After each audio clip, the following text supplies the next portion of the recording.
Hi, so it's Katherine here, and I'm just going to show you a little bit of what I use, what I created myself, and what other things I might use to help as I'm going along in a painting to refer back and see things that I need to remember, things I need to know or that I haven't remembered. And honestly, by now, I don't refer back as much as I used to, but when I was first starting, I really used these a lot. I created them myself from my own palette of colors that I used on a regular basis.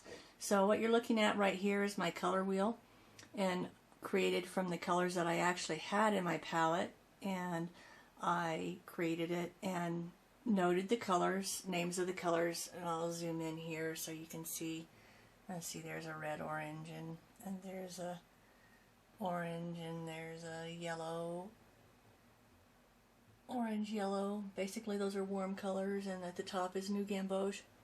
At that time I didn't use a lot of wide variety of colors, but I broadened that very quickly. So anyway, let's stick back up here, sorry about that. And what I want you to notice is where the complementary colors are.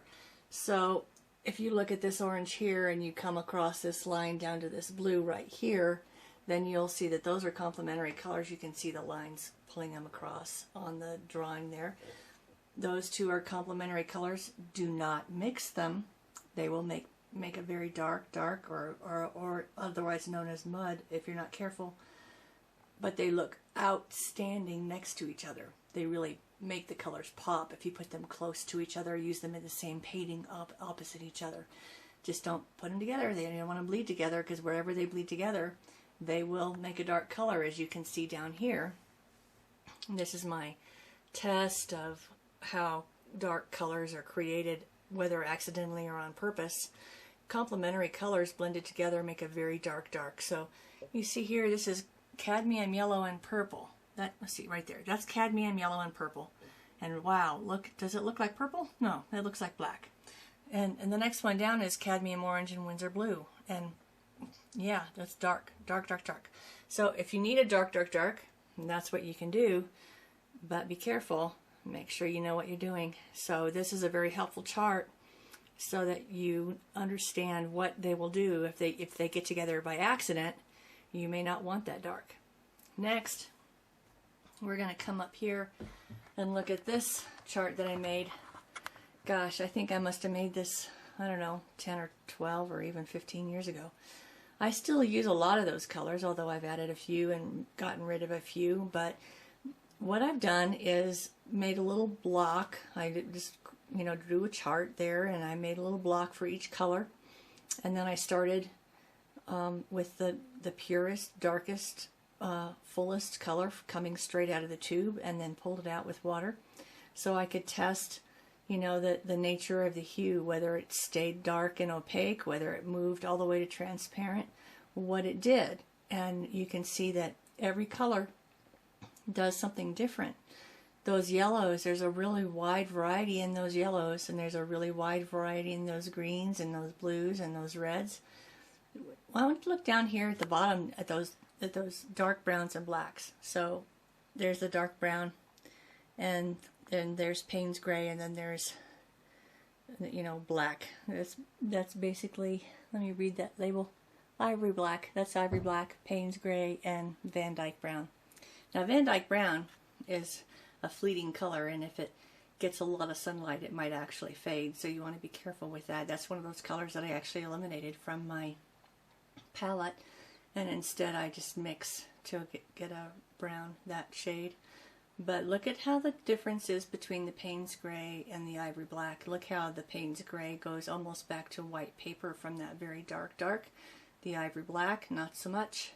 So you want to make sure you're doing what you're doing. Notice also how much richer the Payne's gray is than the ivory black. And I would suggest mixing your own black, and you can do that by knowing this information, which colors to mix to get a nice rich black, and take a good look at that really dark black there with that cadmium yellow and purple. So there you go. So these are three. There's the color wheel. Let me turn the camera back around. There's the color wheel. There's the complementary color tester, and here's my figure out sheet, call it what you want. It's a chart of all my colors with pure color to transparency or not. That's a good thing. It does take a long time to do, but this takes even longer. And this down here is actually incredibly helpful. It looks like kind of a mess, and it took literally hours, but it's well worth the time. So look at it close. I'll zoom in here. I'm going to turn the camera this way so I can zoom a little bit more here. I want you to notice what the yellows do as they go over the darks that are beneath them. Some just disappear, and some you can see clearly, right? So I want to show you how I made the chart. Flip the camera this way. So you'll notice that across the top, let's see, where's the top? Get my finger in front of the camera here. Okay, across the top up here are the names of all the colors in the rows that the colors align. And the same is true down this side. So in this corner, this very corner right there, that's cadmium going both directions. Cadmium red. Cadmium red all the way across and all the way down. So you can start and go all the way across from top to bottom, or you can start by going all the way down from side to side, go all the way, and then come back and go the opposite direction. So first you go down and then across, or first you go across and then down, whatever's comfortable for you. But it will show you what colors stand up in layers, what colors just flat out disappear, what colors remain transparent, and what colors are fully opaque. So that's very, very helpful to you, especially when you're beginning watercolor, to know what's going to happen when you're layering. If you're layering watercolor, if you put cadmium red on top of everything you've got underneath it, look what happens. Look at that line. That cadmium red line. Look, you can't really see anything underneath it. So if you want to remain transparent, that's not the color you want to use. And finally, I'll turn the camera back around this way and look at the bottom of that sheet. And down here, basically what I did is take all those same colors and just continue down the straight line. You can see I actually did this from top to bottom, side to side first. So I came down and then I went across. This down part I let dry, and then I came back and lifted.